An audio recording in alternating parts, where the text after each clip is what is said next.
Galnet News Digest, 29th of September 3306. We read the news, so you don't have to.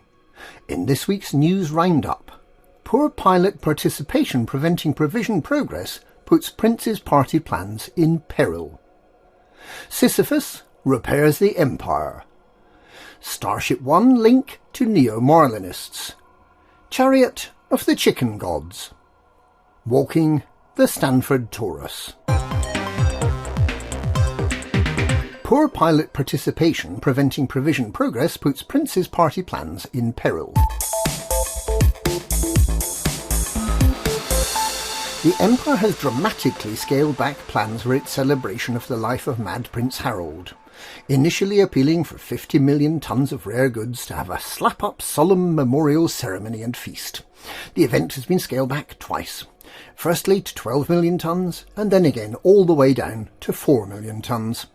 Despite the promise of an Achenar system permit and generous discounts on the full range of Gutamaya ships, it seems that Prince Harold's debauchery and dissolute lifestyle may not have made him the most popular of the Duvals, and it seems that the memorial organisers may struggle even to arrange provision of this vastly reduced target of only 8% of the original plan.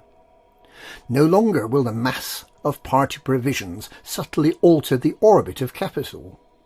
With less than 4 million tons of caviar, brandy, cigars and fire opals, the event will have to be scaled back to only close friends and planets.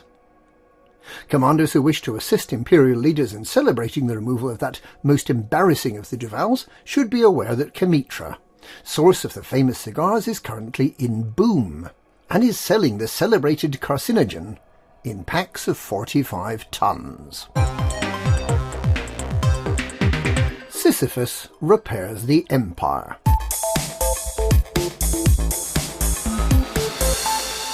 Bombed by Neo-Marlinist terrorists on the 10th of September, it took 2 weeks to put the fires out at targeted Imperial stations, so it must come as a relief to Empire authorities to know that Operation Ida and other willing commanders with the benefit of fleet carriers for a bulk haulage have been making short work of station repair.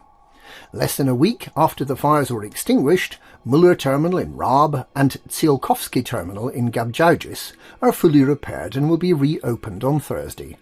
Mackenzie Relay in Semies is making very good progress and may also be ready to be reopened this Thursday, failing which both Mackenzie Relay and Garrido Market in LHS 4031 will be reopening next week. The commanders of Operation Ida appear to have a Sisyphean complex, but you can get medicine for that. In related news, Brewer Corporation will be opening the upgraded starports in 10 systems also on Thursday. Fleet carrier owners are urged to rush to Fjorgen, HR 4979, Wolf 294, Lambda 2 Tucani, Potriti, LHS 4058, Chakpa, Galibasi, Itasefi, and Ninabin systems to fill up on tritium efficiently and with a minimum of fuss. Owners whose fleet carriers are in Colonia will not benefit. Starship One link to Neo-Marlinists. With the trial of Federal Navy Chief Technician Rory Webster starting, and with the revelation that an unnamed external source supplied modified power regulators that caused Starship One's frameshift drive to malfunction, and with the repair of 4 Imperial stations bombed using Thargoid-derived weaponry nearing completion, Commander Factabulous thinks he can see a common thread that brings these mysteries together. A trial about a failed frameshift drive that may split the Federation into squabbling factions. The Empire threatened by dirty Thargoid bombs, the Alliance completely unaffected. What criminal mastermind could be behind all this?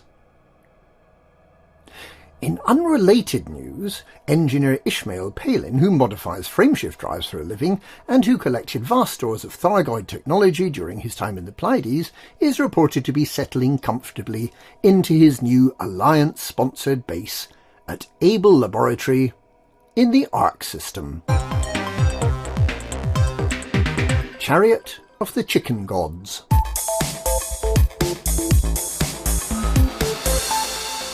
primitive ancient thinkers such as Erich von Däniken used to think that religious symbols drawn in vast scale on the Nazca Desert on Earth were landing strips for alien sun gods.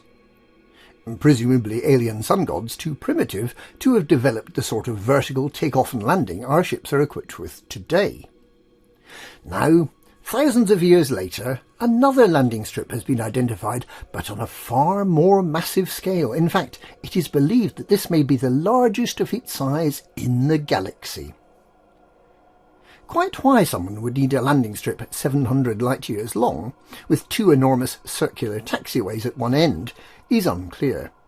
But judging by its shape, perhaps they're hoping for very, very large intergalactic fertility gods to bless them with performance enhancers. Walking the Stanford Torus.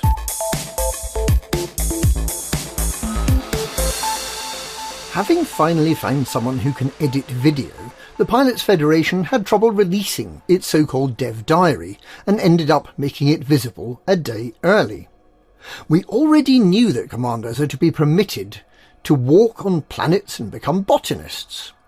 This new holovid shows commanders admiring the inside of an asteroid base from a viewing area, looking at mission boards, booking flights, shopping for ships and weapons, and hanging around in a waiting area, as well as rather more moody shots of commanders heading into small settlements.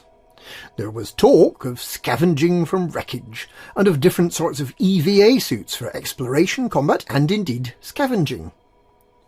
There's an ongoing programme of rehabilitating commanders to walk, in preparation for this giant leap forward.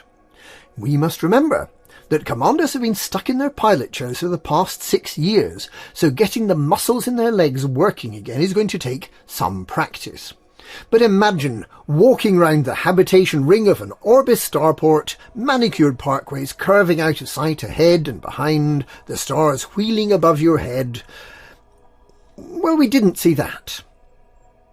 However, on the 27th of October, all commanders who do not already hold the Horizons permit will become eligible to land on airless planets, to drive SRVs and ship-launched fighters, and to visit engineers to craft modifications. Commanders who already possess the permit will receive a complete set of Azure paint jobs for their ships as a thank you. The reason for the Wednesday release of the Dev Diary holovid was that way too many commanders are planning to spend Thursday reliving events from a long time ago in a galaxy far, far away. But a spy in the Pilots Federation decided to release a day earlier still, as a special favour to their buddies at Lave Radio.